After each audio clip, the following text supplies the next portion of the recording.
And of course, the cup holder in the back needs some love too. So carbon fiber piece here, again from Hansshow. So just adhesive, make sure you clean the surface off, and then just adhere. So it fits. We will go ahead and clean this surface up with some isopropyl.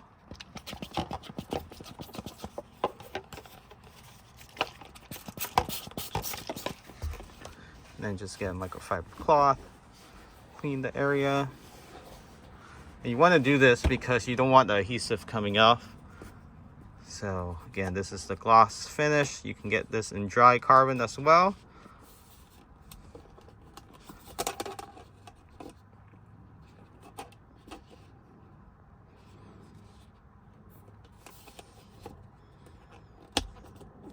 Perfect fit.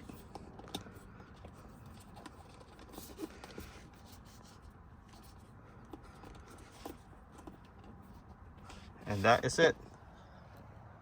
Gloss finish carbon fiber cup holder cap from Hansshow. Discount code in the link and also in the description of this video. Catch you all next time.